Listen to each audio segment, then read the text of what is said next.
The champagne bubbles caught the afternoon light as Victoria Hayes signed her name on the final page. Her hand steady despite the surreal nature of what she was doing. Across the mahogany desk sat Daniel Westbrook, billionaire heir to the Westbrook Industries empire. His expression as neutral as if he were signing a business merger, which, in essence, this was. A marriage of convenience, a contract. Nothing more than a carefully orchestrated arrangement to satisfy his grandfather's archaic demands and save her family's struggling art gallery from bankruptcy. 3 years, Daniel said, his deep voice breaking the silence as their lawyers gathered the documents. That's all we need to maintain appearances. After that, you'll receive your payment and we part ways amicably. Victoria nodded, tucking a strand of auburn hair behind her ear. At 28, she'd never imagined her wedding would involve contracts, clauses, and calculated distance. And in the meantime, separate lives mostly, public appearances when necessary. My grandfather needs to believe this is real enough to approve my position as CEO. You understand discretion is paramount. She understood perfectly. Daniel Westbrook was known throughout Manhattan's elite circles as brilliant, ruthless, and emotionally unavailable. His ice blue eyes rarely showed warmth, and his reputation with women was legendary. Short affairs, no attachments, no complications. This arrangement suited him because it required nothing he wasn't willing to give: money, social status, and an impressive performance when needed. For Victoria, it was survival. Her father's gallery, Hayes Fine Arts, had been her family's legacy for 3 generations. When her father suffered a stroke 6 months ago, she'd discovered the mounting debts, the bad investments, the loans that were coming due. Daniel's offer had arrived through his attorney like a lifeline thrown to a drowning woman. $5 million, enough to save everything. The wedding itself was surprisingly beautiful, held in the garden of the Westbrook estate in the Hamptons. Despite knowing it was all theater, Victoria felt her breath catch when she walked down the aisle toward Daniel, impeccably dressed in a charcoal suit that emphasized his tall, athletic build. His dark hair was perfectly styled, his expression composed, but for just a moment, when their eyes met, she thought she saw something flicker across his face. Surprise, perhaps, or appreciation. "You look stunning," he murmured as she reached him, loud enough for the 100 guests to hear, quiet enough to seem intimate. "Thank you," she whispered back, noting how his jaw tightened almost imperceptibly. The ceremony was brief. The kiss was practiced. A gentle press of lips that lasted exactly long enough to satisfy propriety without crossing into actual intimacy. Polite applause followed as they turned to face their guests, business associates, society figures, Daniel's stern grandfather Preston Westbrook, and Victoria's father in his wheelchair, tears streaming down his weathered face. The reception blurred past in a succession of champagne toasts, polite conversations, and carefully choreographed moments. Daniel kept his hand on her lower back, a possessive gesture that looked natural to observers, but felt rehearsed to Victoria. They danced their first dance to a classic jazz standard, moving in perfect synchronization despite having practiced only twice. "You're doing well," Daniel said as they swayed together, his hand warm against her back. "Very convincing." "So are you," she replied, aware of his grandfather watching them intently from his table. "Though I suppose you've had more practice at this sort of thing." Something hardened in his expression. "Meaning?" "Nothing. Just that you seem comfortable with performances." He pulled her slightly closer, still maintaining that calculated distance. "This benefits us both, Victoria. Let's not complicate it with judgments." She fell silent, wondering if she'd imagined the edge in his voice. That night, Daniel showed her to her room in his penthouse apartment, a spacious suite on the opposite end from his master bedroom. The space was decorated in soft grays and whites, elegant and impersonal, like a luxury hotel room. "You have your own entrance," he explained, gesturing to a side door. "Complete privacy. My housekeeper, Mrs. Chen, comes 3 times a week. If you need anything, her number is on the bedside table. I'm usually at the office until late. And when we need to be seen together, my assistant will coordinate, usually dinners, charity events, the occasional weekend at the estate. My grandfather likes to drop by unannounced, so we'll need to maintain the appearance here as well." Victoria nodded, setting her suitcase down. The reality of her new life was settling over her like a heavy coat. "Daniel?" "Yes?" She met his eyes, trying to read something beyond that carefully constructed wall. "Why me? You could have married anyone. Someone from your world." He was quiet for a long moment, his expression unreadable. "You needed something I could provide. You're intelligent enough to understand the arrangement. And you're not starry-eyed about romance, which makes this cleaner." He paused at the door. "Also, you're not part of my usual circles. That makes it easier to walk away when this ends." The door closed behind him with a soft click, leaving Victoria alone in her beautiful, impersonal room, legally married to a man who saw her as nothing more than a temporary business asset. The first month passed in a strange rhythm. Daniel left early for work and returned late.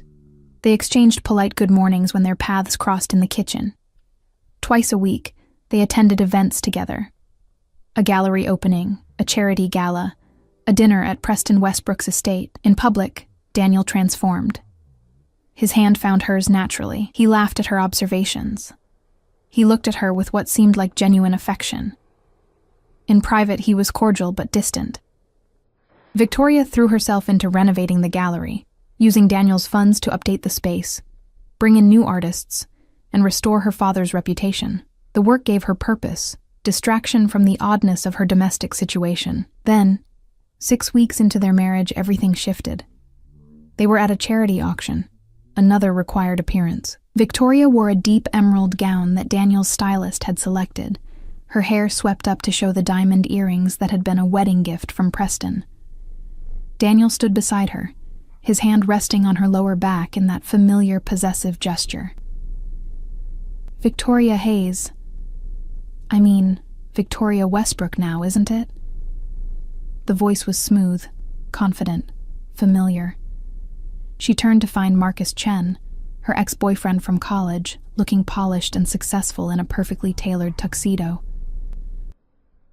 Her heart did an uncomfortable flip. They'd dated for 2 years before he'd left for Hong Kong to pursue a business opportunity, promising to return. He never had.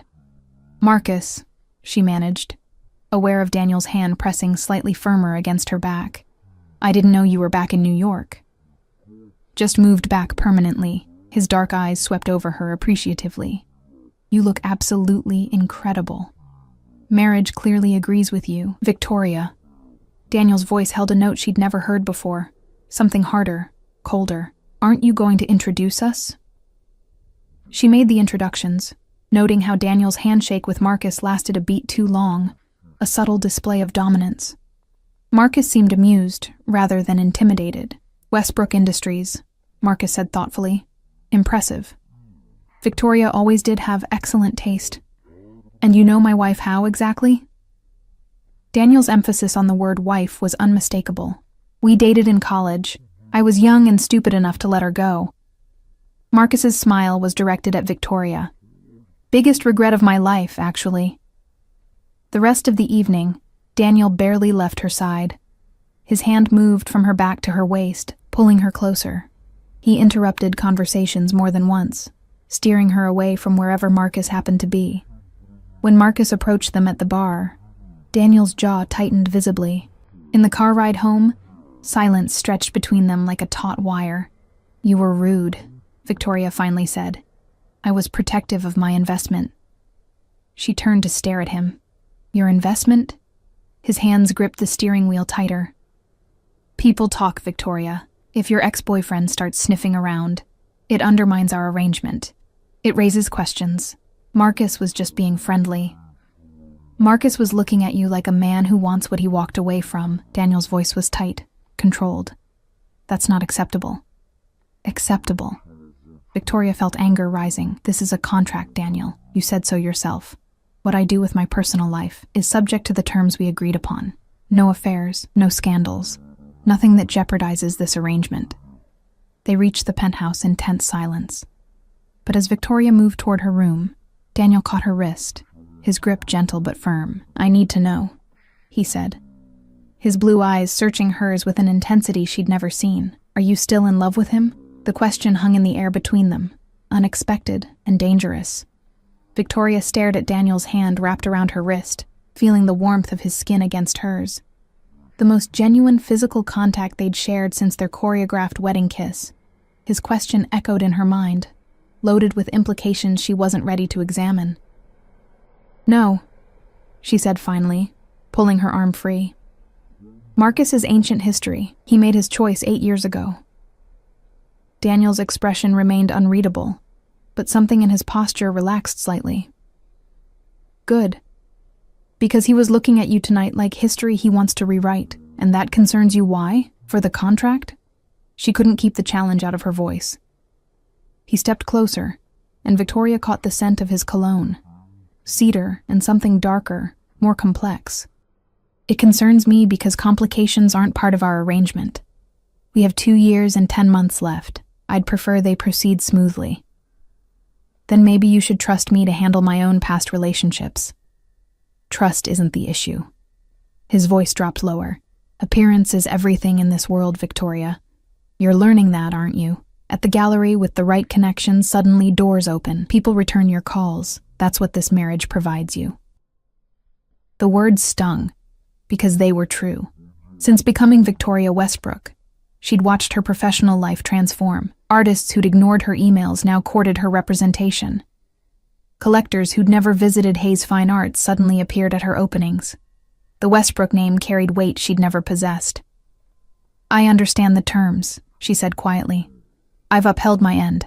Daniel nodded slowly, then seemed to catch himself, as if realizing how close they were standing.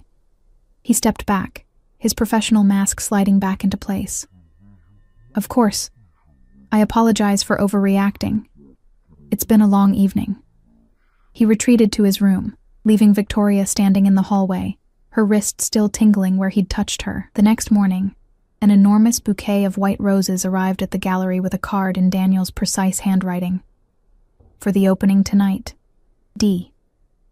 No warmth, no explanation for his behavior the previous evening. Just a reminder of their public engagement that night, the official reopening of Hayes Fine Arts, now subtly rebranded with Westbrook backing. Victoria's assistant, Jennifer Park, whistled as she arranged the roses in the front window. "Your husband has excellent taste. Are those patience roses? These must have cost a fortune." "He's very generous," Victoria replied automatically, the phrase she'd perfected over the past 6 weeks. "You're lucky, you know." Jennifer's smile was genuine. "Daniel Westbrook has a reputation, but the way he looks at you at these events, it's like you're the only person in the room." Victoria felt an uncomfortable flutter in her chest. "It's just good manners. Maybe." Jennifer's expression turned knowing. Or maybe it's something more. Before Victoria could respond, her phone buzzed. A text from an unknown number. "Congratulations on tonight's opening. Would love to catch up properly. Coffee this week? Marcus." She deleted it immediately, not wanting to give Daniel any reason to repeat last night's performance. But the gesture felt strange, almost like she was accountable to him beyond their contractual obligations. The gallery opening that evening was everything Victoria had dreamed. The space glowed with perfect lighting, showing off the carefully curated collection of emerging artists she'd been cultivating. Critics mingled with collectors, champagne flowed, and red dots appeared next to painting after painting, the universal sign of successful sales. Daniel arrived exactly on time, looking devastatingly handsome in a navy suit. He brought Preston with him, the elderly man leaning heavily on a carved wooden cane, but sharp-eyed as ever.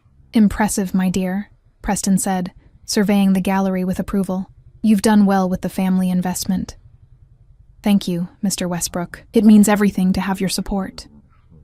"Call me Preston, child. You're family now." He patted her hand with genuine warmth that made Victoria's guilt over their deception twist in her stomach.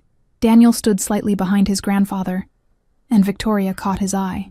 For just a moment, something passed between them, shared complicity in their elaborate lie to this kind old man, who simply wanted his grandson to be happy and settled. "I need to steal my wife for a moment," Daniel said smoothly, taking Victoria's elbow. He guided her toward a quieter corner, away from the crowd. "You've outdone yourself." "This is remarkable." The compliment seemed genuine, catching her off guard. "Thank you. It's been a lot of work." It shows. He paused, then added more quietly, I saw you received a message earlier. In the car, you were deleting something. Victoria's spine stiffened. Are you monitoring my phone? The notification reflected on the window. I couldn't help but notice your expression. His jaw tightened. Was it him? Daniel. Was it Marcus? She should have been angry at his presumption, but something in his tone stopped her. It wasn't accusation exactly. It was something rawer, more vulnerable. Yes. He asked to meet for coffee. I deleted it. Why? Because it's not appropriate. Because I'm married, contract or not, and meeting an ex-boyfriend for coffee sends the wrong message. She met his gaze directly. Because despite what you might think, I take this arrangement seriously. Daniel's expression shifted, that carefully constructed wall cracking just slightly. Good, he said, then seemed to struggle with something. Victoria, Daniel, there you are! A woman's voice cut through the moment. They turned to find Penelope Ashford gliding toward them, her blonde hair perfectly coiffed, her designer dress hugging curves that had graced countless magazine covers. She was a fixture in Manhattan society. Old money mixed with new glamour, and according to the tabloids, she'd been photographed with Daniel at numerous events before his sudden marriage. Penelope. Daniel's tone was polite but cool. I was devastated to miss your wedding, Penelope said, though her smile didn't reach her eyes. She turned that smile on Victoria. You must be the new Mrs. Westbrook. How delightfully unexpected. Victoria recognized the subtle dig. She was unexpected because she wasn't from their world, wasn't the type Daniel usually dated. Victoria, she said, extending her hand. Thank you for coming tonight. Penelope's handshake was brief, dismissive. She turned her attention back to Daniel. I was hoping we could chat. Daddy mentioned some business opportunities with Westbrook Industries. Perhaps lunch next week? Have your father contact my office. Daniel's hand found Victoria's waist, pulling her against his side. A gesture that looked natural, but felt possessive. My schedule is quite full these days. Marriage requires a certain amount of attention. Something flickered across Penelope's perfect features. Surprise, perhaps jealousy. Of course. How devoted. Her eyes swept over Victoria once more, assessing and finding her somehow lacking. Lovely gallery, so quaint. After she glided away, Victoria let out a breath she didn't know she'd been holding. Friend of yours? Former acquaintance, Daniel said tightly. She's not important. But the way his hand remained on Victoria's waist suggested otherwise. She was suddenly very aware of his touch. The heat of his palm through the thin fabric of her black cocktail dress, the way his thumb moved in small, almost unconscious circles against her hip. Daniel, she said softly, you can let go now. She's gone. He looked down at his hand as if surprised to find it there, then slowly removed it. Right. Of course. The rest of the evening passed successfully, with Preston beaming at the sales figures and critics praising Victoria's eye for emerging talent. But Victoria found herself hyper-aware of Daniel's presence, the way he stayed close, the way his eyes followed her movements, the way he subtly redirected conversations when men spoke to her too long. When they finally returned to the penthouse after midnight, exhausted but exhilarated, Victoria kicked off her heels in the foyer with a grateful sigh. That went well, Daniel said, loosening his tie. Better than I hoped. She smiled genuinely at him. Thank you for coming. For bringing Preston. It meant a lot. Of course, it was, he hesitated, impressive. You have real talent, Victoria, the way you talked about those artists, your vision for the space. It's not just business for you. The compliment warmed her more than it should have. No, it's not. Art has always been my passion. They stood in the dimly lit foyer, the city lights glowing through the floor-to-ceiling windows behind them, and something shifted in the air between them. Daniel looked at her with an expression she couldn't quite read, something between curiosity and confusion, as if he was seeing her clearly for the first time. I should sleep, Victoria said finally, breaking the moment. Long day. Yes. Good night, Victoria. Good night. But as she lay in bed an hour later, still wide awake, She couldn't stop thinking about the way Daniel had looked at her when Penelope appeared, the way his touch had felt possessive rather than performative, the way he'd asked about Marcus with something that sounded dangerously close to jealousy. This was supposed to be simple, a contract, a business arrangement with clear boundaries and a defined end date. So why did it suddenly feel so much more complicated? The complications began in earnest 3 weeks later, though Victoria didn't recognize them as such at first. It started with small things, Daniel coming home earlier from the office, sometimes bringing dinner from the Italian restaurant she'd mentioned liking. He'd knock on her door, containers in hand, suggesting they eat together rather than separately, as had been their routine. "No sense both of us eating alone," he'd say, his tone casual. But Victoria noticed he'd started asking about her day, actually listening to her answers, offering insights about artists or collectors from his business network. Then there were the mornings. Daniel began appearing in the kitchen when she made coffee, dressed for work, but lingering over breakfast, reading the financial news while she scrolled through gallery emails. The silence between them shifted from awkward to comfortable, punctuated by occasional observations about politics or art, or Preston's latest demands regarding family dinners. "He wants us to come to the estate this weekend," Daniel said one Thursday morning, setting down his tablet. "Apparently he's hosting some sort of family gathering." Victoria looked up from her croissant. "Family? I thought it was just you and Preston, mostly. But there are cousins, second cousins, various hangers-on hoping to stay in the will." His expression darkened. "Including my cousin Trevor, who never misses an opportunity to remind everyone that if I hadn't gotten married, he'd be next in line for the CEO position. Sounds delightful." "It won't be." Daniel's jaw tightened. "Trevor is persistent, and he's never believed our marriage is genuine. He'll probably try to prove it this weekend." A flutter of anxiety moved through Victoria's chest. "How?" "Questions? Observations?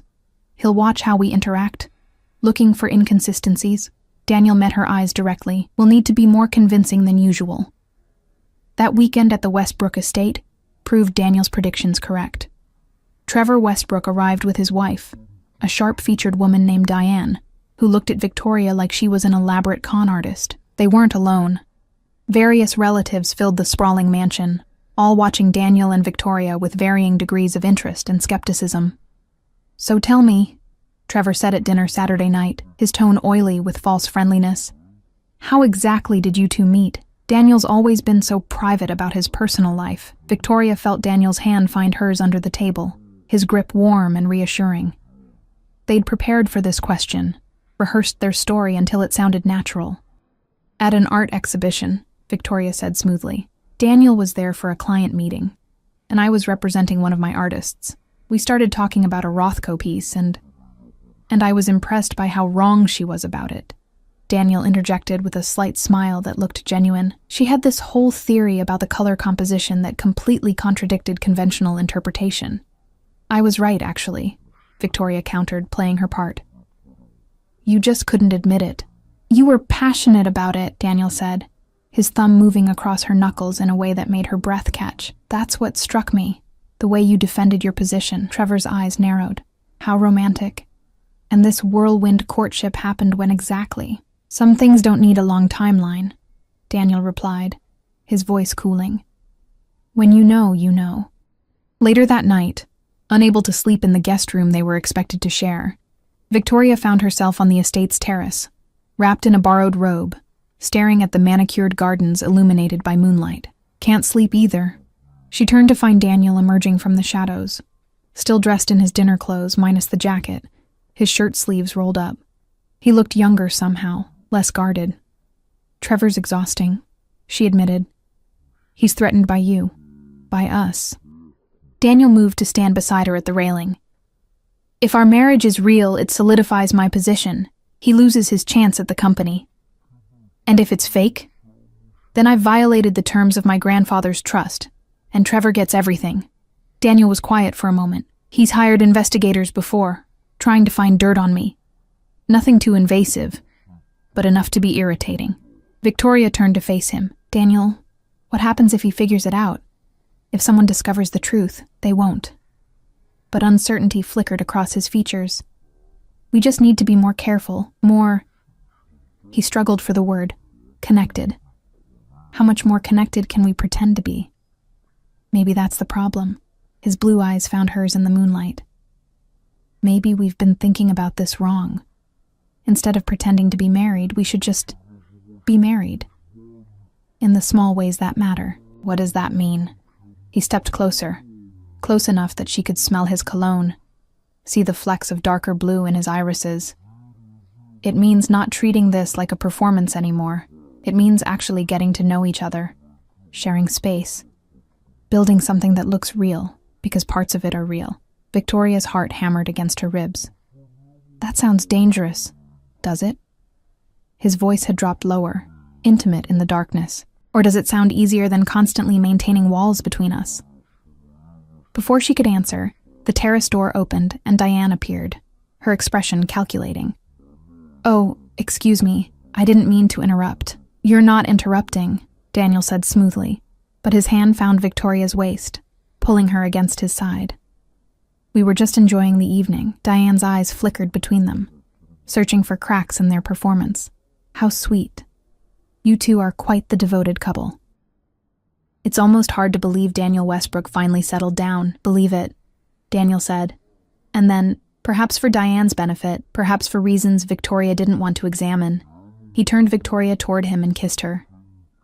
Not like their wedding kiss, brief and chaste and calculated. This kiss was deeper, more urgent, his hand cupping her face while his other arm wrapped around her waist. Victoria gasped against his mouth, her hands instinctively finding his shoulders, and for a moment she forgot about Diane, about the contract, about everything except the heat of Daniel's lips against hers and the way her entire body seemed to ignite at his touch. When he pulled back, they were both breathing harder. His eyes searched hers, looking for something. Permission, perhaps, or understanding of what had just shifted between them. "Good night, Diane," he said without looking away from Victoria. They heard the door close, but neither of them moved. Victoria's fingers were still gripping his shirt, her mind spinning. "That was," she started. "Necessary," Daniel finished, but his voice lacked conviction. "For appearances. Right. Appearances." But she could still feel the imprint of his lips on hers, could still taste him. "We should go inside," Daniel said, but he didn't release her. "Together."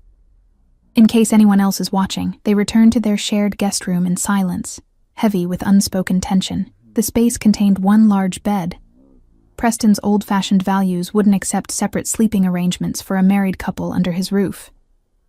"I'll take the chaise," Daniel said immediately, gesturing to the small sofa near the window. "Daniel, that's ridiculous. You're over 6 feet tall. You'll be miserable." "I'll be fine. We're adults. We can share a bed without..." She stopped, unsure how to finish that sentence. His expression was unreadable. "Without what, Victoria? Without it meaning something. Without crossing lines that shouldn't be crossed. Without wanting more than what this arrangement allows. Without making it weird," she finished lamely. They maintained a careful distance in the bed, a gap between them that felt simultaneously too large and not nearly large enough. Victoria lay rigidly on her side, hyper-aware of Daniel's breathing, the warmth radiating from his body, the way the mattress dipped slightly toward his weight. "Victoria," his voice came through the darkness. "Yes? That kiss. I apologize if I overstepped." She rolled onto her back, staring at the ceiling. "You were maintaining our cover, I understand." Silence stretched between them, and then... What if it wasn't just that? Her breath caught. "Daniel, forget it. It's late. We should sleep." But Victoria lay awake for hours, Daniel's question echoing in her mind, the taste of him still on her lips. Everything about their careful arrangement suddenly feeling unstable and dangerous and exhilarating all at once. The next morning brought new complications. At breakfast, Marcus Chen appeared. Apparently Trevor had invited him, knowing his history with Victoria, hoping to create exactly the kind of disruption that would expose cracks in their marriage. "Marcus," Victoria's voice came out strangled. "What are you doing here?" Trevor mentioned the family gathering, suggested I stop by. Marcus's smile was warm, genuine. "I've been wanting to talk to you, Victoria. Really talk." Daniel's hand tightened on his coffee cup, his knuckles going white. My wife and I were just about to take a walk. Perhaps another time. Actually, Trevor interjected smoothly, I thought Marcus might join us for tennis. You play, don't you, Chen? Daniel's always been competitive about it. The challenge was obvious. Daniel's smile was razor sharp. Tennis it is.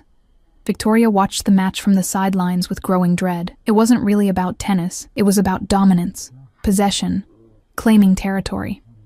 Daniel played with an intensity she'd never seen. His movements aggressive, his serves powerful. When Marcus scored a point, Daniel's jaw would tighten. When Daniel won a game, he'd glance toward Victoria as if checking that she'd witnessed it. Your husband seems quite invested in winning, Diane murmured beside her. Daniel's competitive about everything, Victoria replied carefully. Or perhaps just competitive about you. Diane's smile was knowing. That's not the behavior of a man in a loveless arrangement, dear. That's jealousy. Real jealousy. The word hung in the air like an accusation. Victoria watched Daniel slam another serve across the net, watched the way his eyes kept finding hers between points, and felt something shift in her understanding of the past 3 months. This wasn't just a performance anymore. Somewhere along the way, without either of them meaning for it to happen, something real had begun to grow in the carefully tended garden of their fake marriage, and that realization terrified her more than anything else. The revelation came crashing down 3 days after they returned from the estate. Victoria was at the gallery, reviewing contracts with a prominent collector, when Jennifer rushed in with her phone. You need to see this, her assistant said, her face pale. The tabloid website blazed with a headline. Westbrook marriage a sham? Sources say Billionaire's wedding was business deal.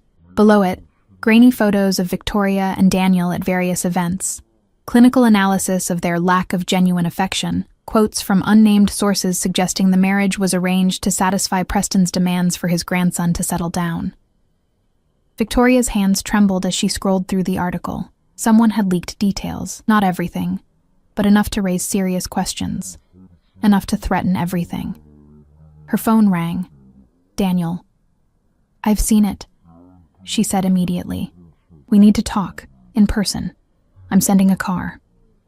20 minutes later, she was in Daniel's office, the city sprawling below them through floor-to-ceiling windows. He stood with his back to her, tension radiating from every line of his body. Trevor, he said without turning. It has to be him. He's been digging, and now he's trying to force our hand. What do we do? Daniel finally turned, and Victoria was struck by the exhaustion in his face. My lawyers are working on it. We'll deny everything, threaten lawsuits, make it too expensive for anyone to pursue the story further. But it's true. Victoria's voice came out small. We did marry for convenience. There was a contract. A contract that's nobody's business but ours. He moved closer, his expression intense. Victoria, I need to know you're not going to walk away. The next few weeks will be scrutiny like you've never experienced. Reporters, questions, people picking apart every interaction we've ever had in public. I signed an agreement. I won't break it. That's not what I'm asking. He stopped directly in front of her, close enough that she had to tilt her head back to meet his eyes. I'm asking if you can handle this. If you want to handle this. Before she could answer, his office door burst open. Preston Westbrook stood there, leaning heavily on his cane, his face flushed with anger. Grandfather, Daniel started, but Preston held up a hand. Is it true? The old man's voice shook. Tell me the truth, Daniel. Is your marriage to this girl a business arrangement? The silence stretched painfully. Victoria watched Daniel's face, saw the moment he made his decision. No, he said firmly. It's not. Preston's eyes narrowed. The article says, the article is written by people who don't understand what Victoria and I have.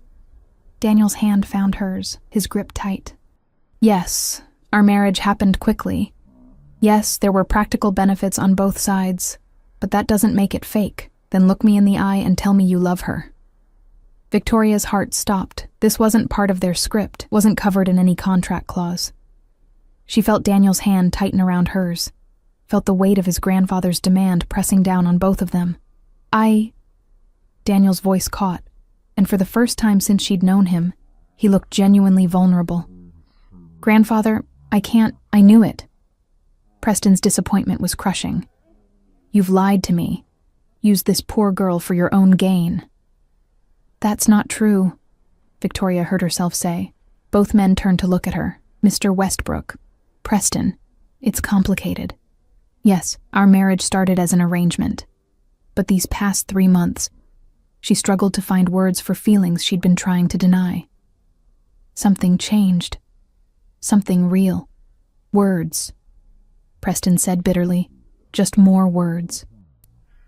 Then watch us, Daniel said suddenly. Give us time to prove this is real. How much time? 6 months.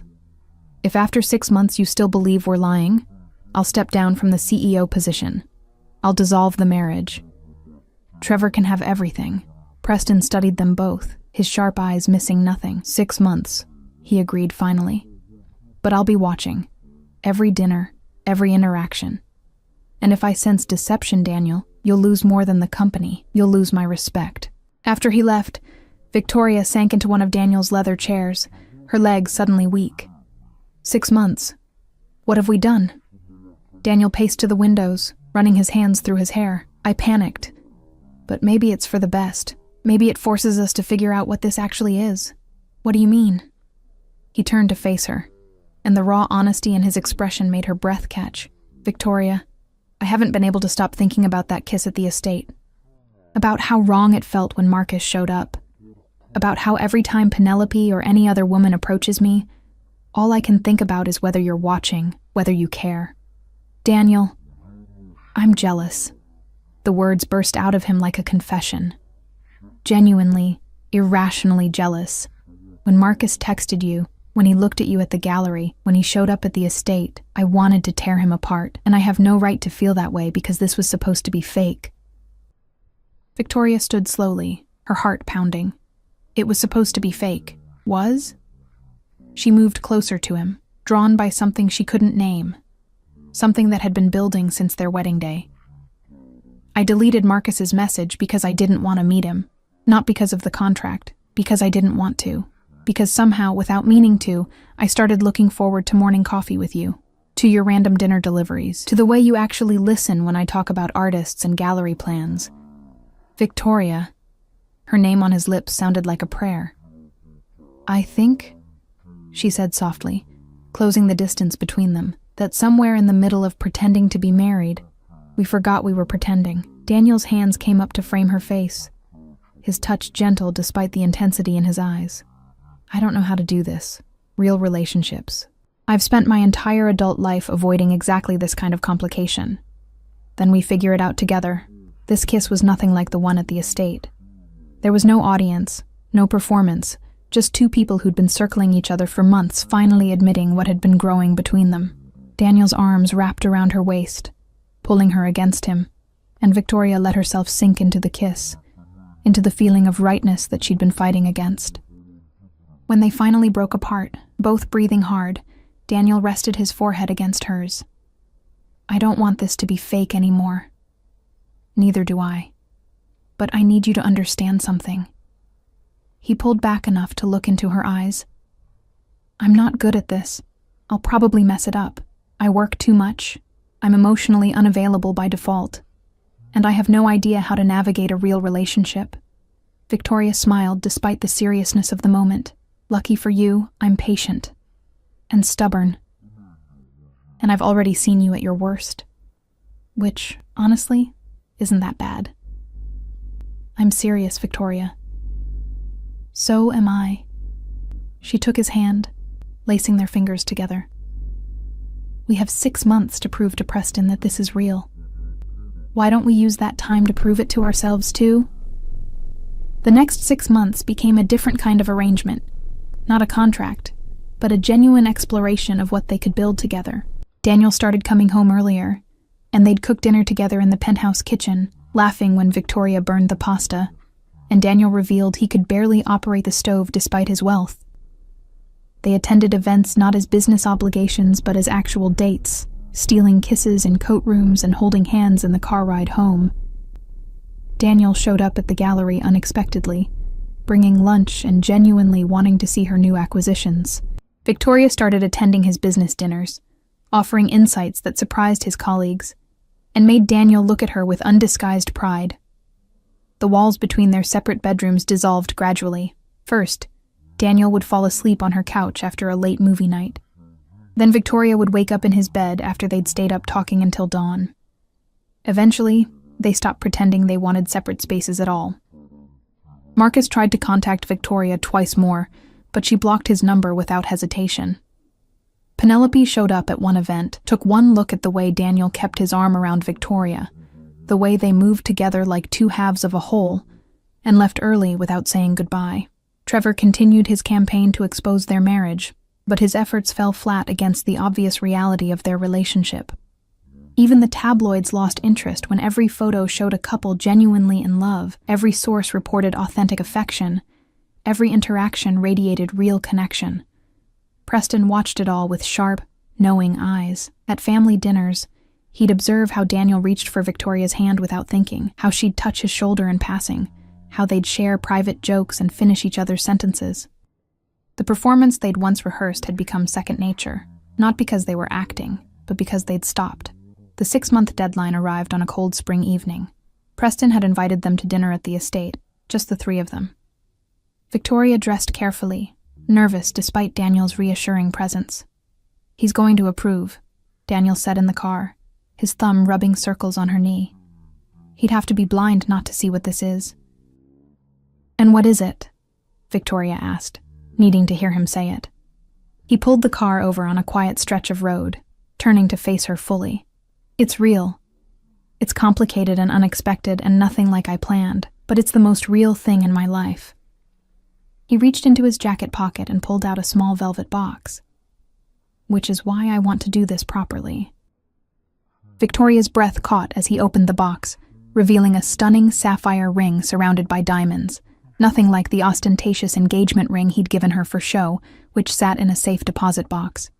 This ring was elegant, personal, chosen with care. "Victoria Hayes, Victoria Westbrook. I'm already legally married to you, but I'm asking if you'll actually marry me. Not for a contract or a company or appearances. Just because I love you, and I want to spend the rest of my life proving it." Tears blurred her vision. "You love me?" Desperately. Inconveniently.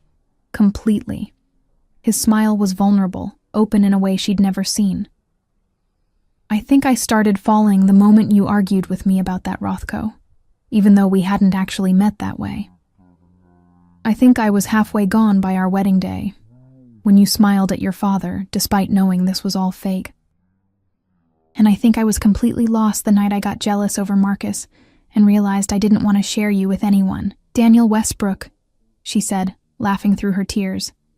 "We're already married." "So is that a yes?" "It's a yes. To all of it. To the ring, to the real marriage, to whatever complicated, messy, beautiful thing this becomes." She leaned forward, kissing him softly. "I love you too. Even though you're emotionally unavailable and work too much and still can't make pasta without burning it." He laughed, slipping the ring onto her finger beside her wedding band. "We're a disaster. We're perfect." At dinner that night, Preston took one look at their faces, at the new ring on Victoria's finger, at the way they couldn't stop touching each other, and smiled for the first time in months. "Well," he said, raising his wineglass, "I suppose I don't need 6 months after all. To Daniel and Victoria, may your marriage be as real as it is unconventional." Later, as they drove home through the city lights, Victoria's hand in Daniel's, the sapphire catching the glow of street lamps, she thought about the contract that had brought them together. It was still locked in Daniel's safe, a legal document with clear terms and a specific end date. "We should tear up the contract," she said suddenly. Daniel glanced at her, then smiled. "Actually, I burned it 2 months ago." Didn't seem relevant anymore. "You burned a legal document?" "I kept copies for the lawyers, obviously. But the original? It felt wrong, having that between us when everything had changed." He brought her hand to his lips. "We don't need a contract to define what we are. We're just us." Victoria leaned her head on his shoulder, watching the city slide past, thinking about how sometimes the best things in life come from the most unexpected arrangements. They'd started as strangers bound by paper and signatures, two people using each other for practical gain. But somewhere between the pretending and the performances, between the jealousy and the kisses, between the walls they'd built and the bridges they'd crossed, they'd stumbled into something neither of them had been looking for. They'd stumbled into love. And unlike the contract that had brought them together, this wasn't something that would expire in 3 years. This was forever. Messy and complicated and real and theirs. 6 months later, they renewed their vows in the same garden where they'd first married, but this time, every word was genuine, every promise authentic. Preston officiated, tears streaming down his weathered face. The gallery thrived under Victoria's direction, with Daniel as her biggest supporter and occasional art student. Trevor eventually made peace with his position in the company, finding his own path that didn't involve competing with his cousin. And every morning, Daniel and Victoria shared coffee in their kitchen, reading news and discussing plans, living the kind of ordinary life that had once seemed impossible for both of them. Their marriage had started as just a contract, but what they became together, was so much more than either of them had dared to dream. It was real. It was theirs. And it was everything.